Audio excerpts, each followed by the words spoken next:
Tonight it's your big leaving due, and my last chance to say goodbye. Behind your friends I'll join the queue. I loved you in a quiet way.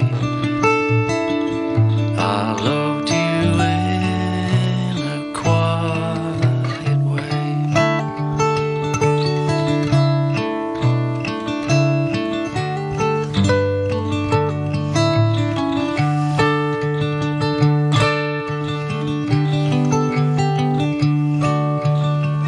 In loads of workplaces, I suppose, two people like us part each day.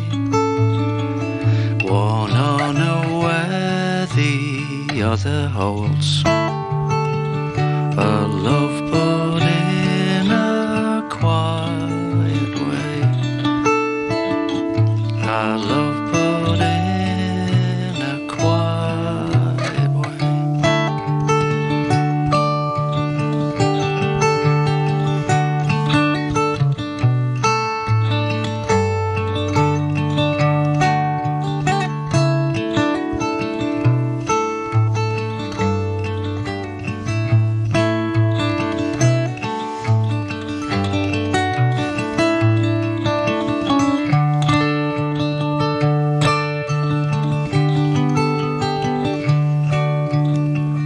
I'm looking for a taxi now,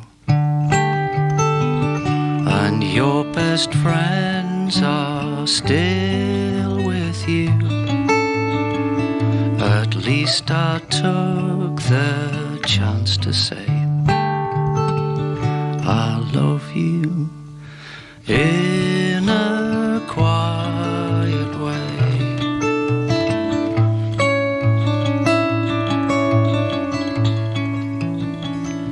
I loved you in a quiet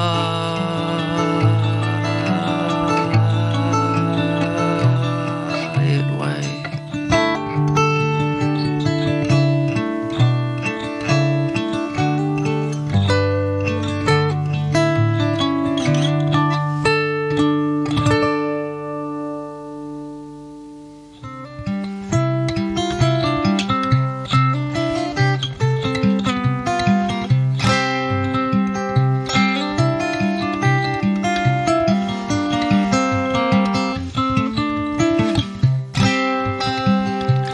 The car dealership has gone from north of the coast road, where once was fancy paintwork, just an empty forecourt, where a spiral of bus ticket slowly waltzes with all the crap that you find in a hedgerow.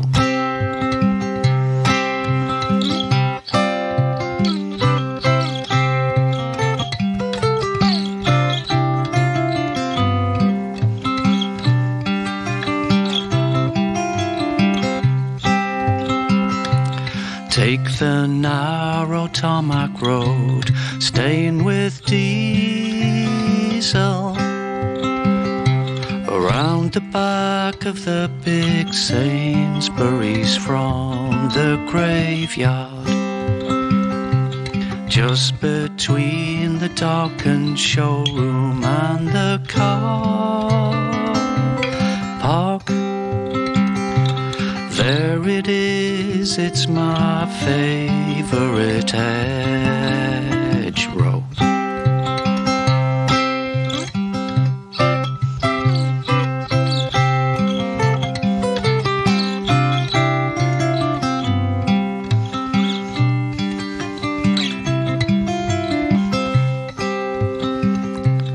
Though conspicuous consumption has departed,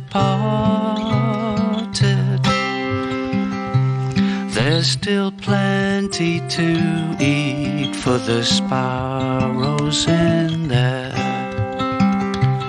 They go quiet when I stumble past with my shopping, feeling like I've been dragged backwards through a hedgerow.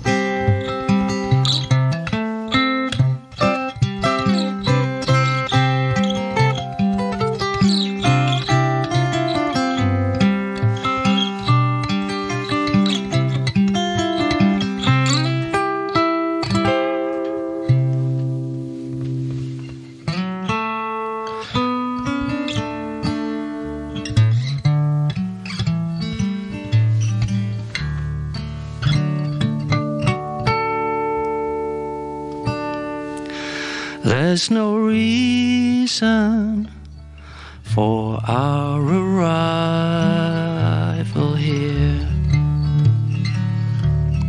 and no knowing when we'll go.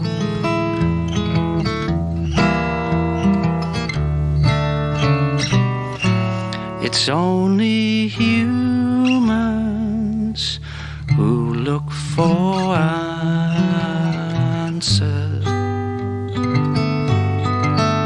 Sometimes the green leaves fall before the gold.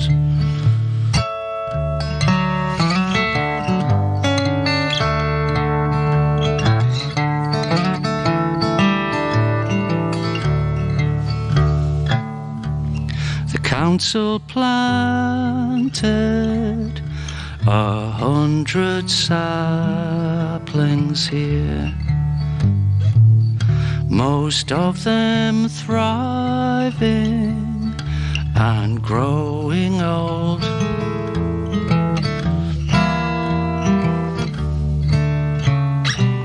But some were uprooted by stupid children. Sometimes the green leaves fall before the gold.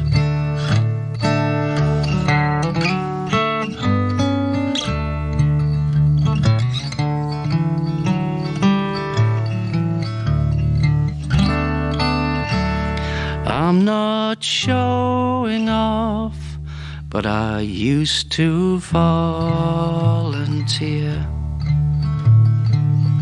at a local hospice. There's nothing to say. Sometimes the green leaves fall before the gold.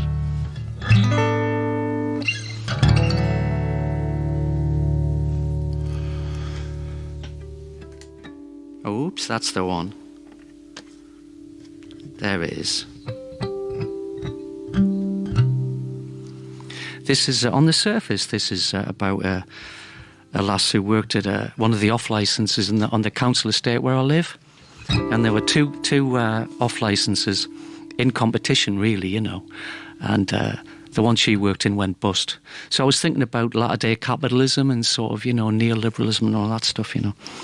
They had the off-licence where she worked, they used to have a wagon come round into the estate, right, and it said, making life richer for the poorer. Poorer as in, like, someone who pours beer, you know what I'm saying, anyway. Nice.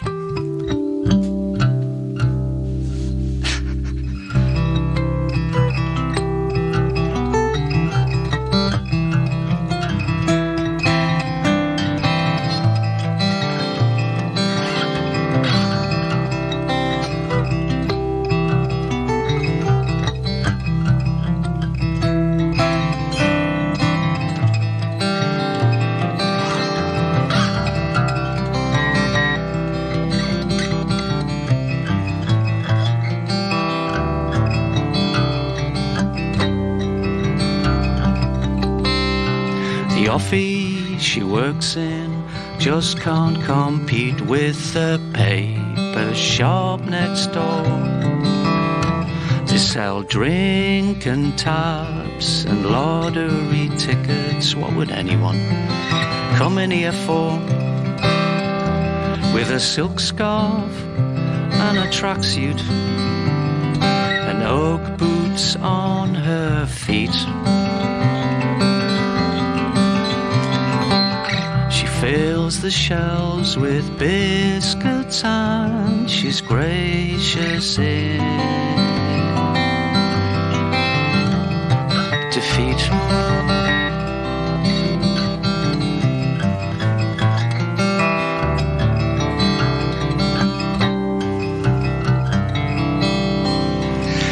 Her boyfriend drives a silver Mondeo with big speakers in the back.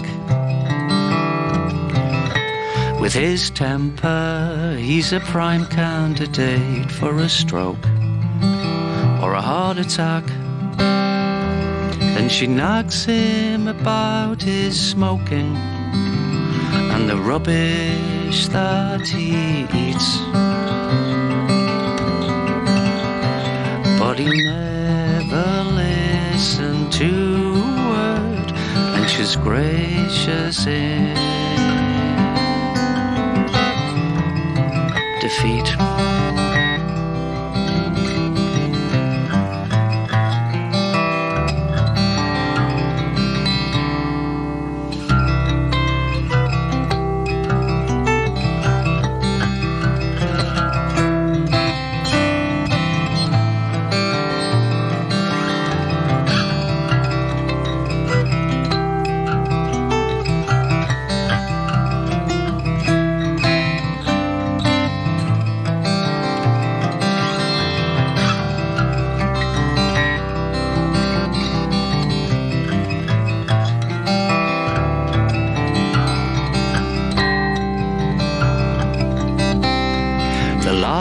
Housekeeper's daughter rows out in the dark and stormy waves, beneath which lies the ship and its crew, not a single soul left to be saved. She decides to keep on rowing, though the rain has turned to sleet. You can't save them, join them and be gracious in defeat.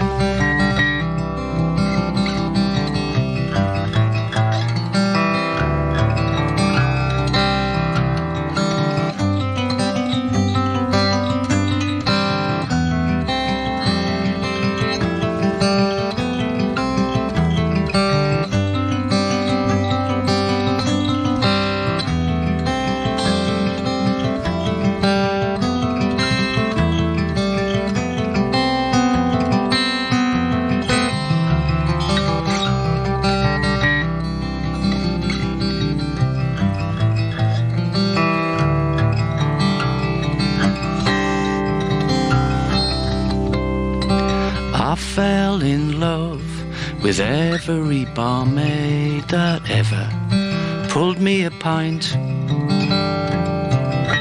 But what's that worth when you go home alone at the end of the night and you write her a little song with a melody simple and sweet? And that's your consolation when you're gracious in defeat.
Absolutely wonderful stuff. Live in session tonight. That's Nev Clay and Hedgerow. Nev, great to have you here. And if the hedgerow in question matches the beauty of that song, then it must be quite a spectacular hedgerow. And there are very clear instructions on how to find it as well. Yeah, I wanted to do that, but it's pretty shabby, you know. I mean, it's really just a loose collection of shrubs, to be honest. It's not like the beech hedgerow, you know, in Scotland that's like 170 yards long or anything. It's just a little bit of crap between a Lexus garage that's gone bust and a Sainsbury's car park. That's basically it, you know. Yeah, but it's not a showy hedgerow. It's just doing its best as a hedgerow, and its best is pretty good. Yeah, I've taken a lot of comfort from it over the years, you know. I would imagine a lot of sparrows have as well. Well, yeah. They take their ease in there as well. The album version of that on So Little Happened features Catherine Williams to great effect, and one of those musicians who just adds some sparkle to whatever she appears on. She's extraordinary, isn't she? Yeah, of course, absolutely. And I really wanted her to sing. I mean, she did some harmonies on an old album I did in 1999, and I really wanted her to sing some lead vocals on this album. A bit like, you know, on Gentleman by Afghan Wigs, and on Hyssop, you know, that Greg Dulles asks, like, there's a female singer, and it's a fantastic song, you know. Yeah. And it works a treat, absolutely. As does the rest of the LP, and well done, because it's been a while in the works, this record, hasn't it? Well, on paper it looks like 23 years, but it's not, is it? I've just been farting around doing other stuff, you know what I mean? At least you gave us a bit of a signal, didn't you? Because it is called So Little Happened for so long. Well, exactly, yeah. But this is the first time that you've been put to vinyl. Yeah, it is. Yeah, thanks to Chris True, you know, and he was the guy who said 4 years ago, 4.5 years ago, he said, "Hey Nev, I'd love to put out a 7-inch single, you know, and I want yours to be the first single that I put out, you know," and then you know, and then the pause came along, and then the 7-inch single became, and I was like, can we do like a 4-track single, like those Frank Sinatra ones, you know, where it's got like 4 tracks on. Yeah, the EPs. Yeah, like a 33 and a third EP, you know. And then, of course, it was like, can we do a 6-track, 10-inch album like the Slates EP? Because we're both obsessed with The Fault, you know. And then it became a 14-track album. And good job you stopped you there, because, I mean, it would have been a double album, and then you get into prog rock territory, aren't you? Well, yeah. But you're mentioning Chris True there, and just to, you know, credit where credit's due, because Chris is one of those names we've been reading out on this programme and the previous programmes, both Gid and I, forevermore. So Prancy Dog, which is the name of the label as well, but also the promoting outfit that Chris has been running up in Newcastle and doing a wonderful job for you guys up there for so long. So just respect is due. We need to say that. But before you went off on this road, a little birdie told me that you were in a band called Rufus Beer. Yeah, yes I was. So they were a completely different beast, is that right? Yeah, you know, I mean, it was a sort of like an indie metal thing, you know. The thing is, right, I'd never wanted to be a finger picker, and I wasn't really interested in acoustic music. I was, of course, I loved Joni Mitchell and John Martin, and you know, but I was a metaler, you know, and I wanted to be a shredder, and but it was like Soundgarden-y stuff. It wasn't, you know, it wasn't cock rock, you know. Right. And so I did that for a couple of years. It was good fun, and then I'd been to a gig and I fell over. I smashed my wrist, right? So I was in hospital. This was my shredding hand. Right, and you shredded it. Yeah, I shredded it, you know, and the guy in the hospital said, it looks like cornflakes in there. The whole wrist was completely wrecked, you know. Right. So it was all in plaster, and I went to do a gig. But I had I'd bought a 12-string to do some overdubs on a session we'd done, and like a demo. So I started playing the 12-string because I couldn't move my arm or my wrist, so I started playing. You had to move your fingers. Yeah, so I started finger picking, you know, and that was 1994, so 30 years ago. But it never crossed my mind otherwise, and that's how it all started, you know. Right, I mean, so the first time I heard about you was through Richard Dawson, and then the first time I ever saw you playing was when I went to see Richard playing at the City Varieties in Leeds, and I went for a meal with him beforehand, and he said, you've got to see Nev Clay. I said, I know, mate, you've told me so many times, and we'll be doing it, we'll all be going together. And I said, how long's he on for? And he said, about 30 minutes, but be warned, he'll only do maybe 3 songs in that. So I said, oh, right, the long songs. And he went, no, he just talks a lot. And lo and behold, we went to the gig, and your oeuvre, I mean, it's just, you've got these beautiful songs, but you are more than happy, in fact, obliged to stop and just go off on a tangent about something that you saw around the corner just before the sound check or whatever. And so you didn't start a song and finish it. You stopped in the middle, which you do not do on the album, which I have to say, as engaging and wonderful as that support slot was, because I absolutely fell in love with what you do. I am glad that you don't start talking about Super Sainsbury's halfway through. You know, so actually, I mentioned Sainsbury's there. You know, they've got a really nice kind of prosecco in there. It's only nice. But anyway, you know, you don't need that in your life. But I tell you what, I will just say this about Richard. I did call him today just to get some dirt on you, and there isn't any. And if anybody ever spoke about me the way that Richard spoke about you, I could die a happy man, without a shadow of a doubt. I mean, the tributes he was paying to you, and he was saying that you've mentored, without knowing it, without meaning to do it, you've mentored so many people in the Northeast and probably beyond. But his actual thoughts of you and his love for you was absolutely jaw-dropping. So I just have to say, just because of that, if nothing else, and your music is wonderful, but what you've been doing up there quietly for all this time is obviously remarkable. So we just salute you. Thank you. Okay. Well, yeah. What can you say to that? You know? No, not a lot. I mean, I was kind of like, oh, I mean, hopefully he'll say exactly the same thing to you about me if it's that shallow. But he probably won't. Well, it works. It doesn't work. Who knows, Mark? Who knows what tomorrow? It is a splendid LP. Can I mention that Cuddy's Cave, I believe it's the 24th version of that song, the one that appears on there. Yeah, that's right, yeah. How do you feel about one description of it being a Geordie American trilogy? In terms of its paying tribute to, because it lists some things, Northeast landmarks and events. It also lists Viz cartoon strips. I'm not sure if they're your favourite ones or just the ones that scan better. They're just the ones that rhyme. Yeah, very good. That's fair enough. So there's no, I don't think there's any black bag, faithful border bin liner, unfortunately, for fans of that particular part, as I am. But the crap sharks are in there, so that's good. Yeah. You mentioned the fall. Sorry, you mentioned the fall before, but there was that great one recently. Have you been kicked out the fall unjustly? And it's a bit like a TV advert for solicitors. I know. I had to.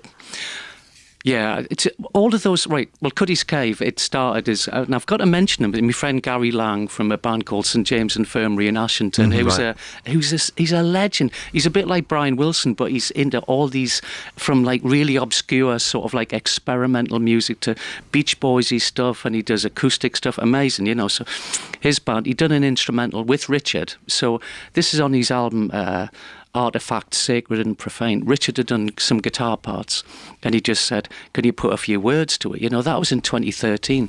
That was the first version of Cuddy's Cave, and it's been changing.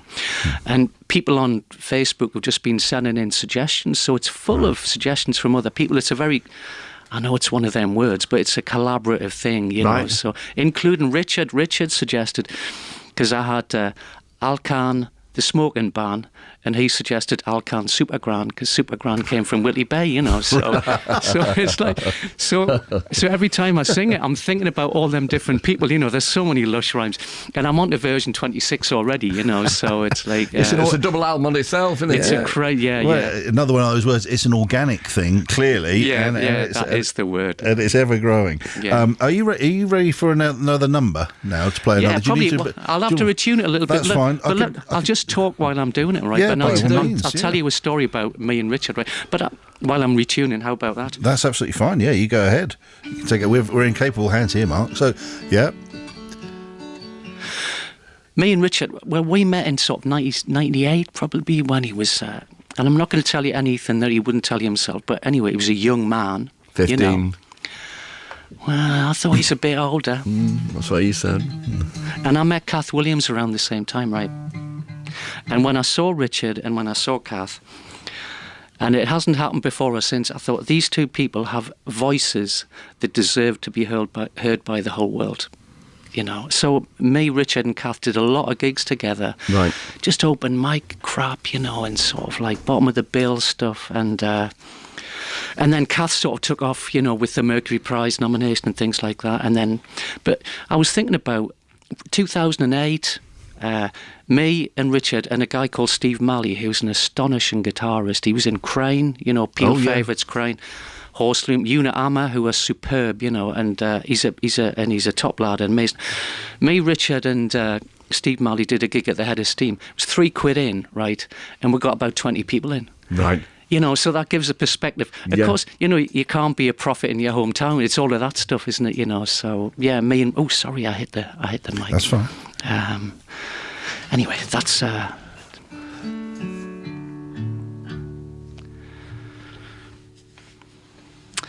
This is a song. I want to dedicate this to James McMahon, who you may know from, you know, he was the editor of the NME. He was the editor of Metal Hammer as well, you know, and he died a couple of weekends ago. And he inspired a lot of people. He was a real formative. He was like a catalyst, you know, in Sunderland in particular.